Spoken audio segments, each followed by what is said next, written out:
in thee. Welcome to another edition of Motivating Monday. My name is Robin, and I hope that this session will encourage and uplift you for the remainder of this week. So today, let's discuss lessons that we can learn from one of the characters in the Bible named Dorcas, and mentioned in the book of Acts, chapter 9, verses 36 to 43. So the book of Acts chronicles the early history of the New Testament church, showing the growth of the church and God's work performed by Christ's apostles and disciples. It also documents the many wonders and signs done through the apostles, as written in Acts chapter 2, verse 43. So one of these events involved an individual named Dorcas. Now in Greek, the name means gazelle, and when translated to Aramaic, she was also known as Tabitha. So Dorcas was described as being full of good works and charitable deeds, which she did, as written in Acts chapter 9, verse 36. So clearly she was remembered for her good works, kindness, and her lives impacted.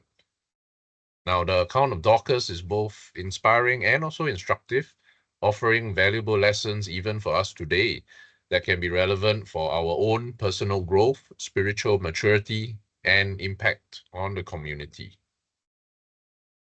The account of Dorcas shows the significance of good works in our journey as Christians.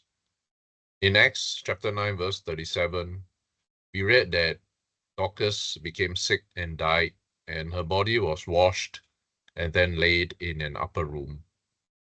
And subsequently in Acts chapter 9, verse 39, we read about how all the widows were weeping and showing the tunics and the garments which Dorcas had made while she was still with them. The account did not elaborate on what were all the various good works and charitable deeds that Dorcas did, but it did demonstrate that she used her talents to serve a particular group of women who had lost their husbands. Especially in those days, widows were an especially vulnerable group due to some of the societal laws and practices then. And they might have even faced difficulties finding lodging, sustenance, and even clothing.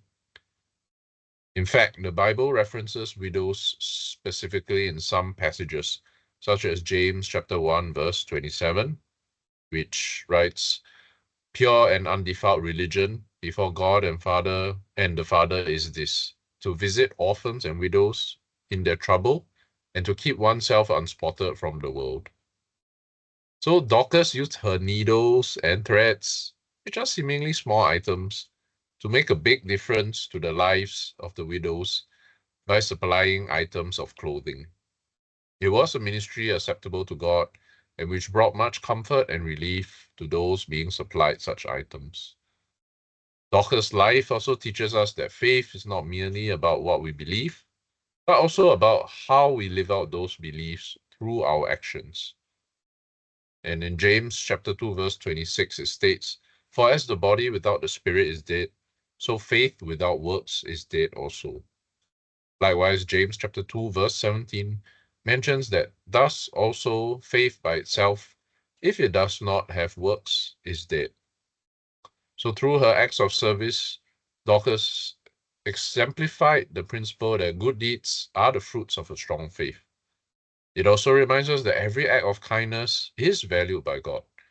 We may sometimes feel like such acts go unnoticed, but as Dorcas' life shows, those around who benefited from the good deeds do feel deeply about the person who showed them that kindness. The passage in Acts chapter 9 highlights how deeply Dorcas was loved by her community. After her death, the widows and other believers who had benefited from her kindness gathered around her body. They were weeping, they were showing the tunics and the garments she made for them, as written in Acts chapter 9, verse 39.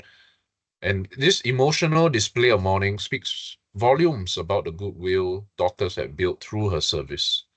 It also teaches us that Christian living is more than just worshipping together. It is also about looking out for the vulnerable within the body of Christ. It's about building relationships through acts of service and kindness. and also about coming together during difficult times to support one another. So some questions worth reflecting on are whether we are showing empathy for others, especially in their times of need.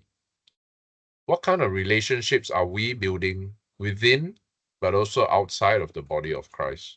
Are we actively contributing to others' well-being and being intentional about reaching out to help those around us? The account of Dorcas also reminds us about the transience of our earthly lives. Sudden death can fall upon any of us. And in Dorcas' case, it was due to an illness. And after Dorcas' death, the disciples sent for the Apostle Peter, hoping he could do something. Now, Peter arrived, and after praying, he called her back to life, as written in Acts chapter 9, verse 40. So this, being among the wonders and signs performed by the apostles, demonstrates not only the power of God, but also the role of prayer and faith. Now, while the apostles are no longer around today to carry out such wonders and signs, it does remind us of the importance of living a Christ-like life each day, for none of us know how much time we may have left. When our time comes, what good works and charitable deeds have we done that will leave a lasting impact on those around us? I hope you will continue to think about such things, and I hope that the account of Dorcas' life serves as an encouragement to you. Have a great week ahead, and thank you for listening. Holy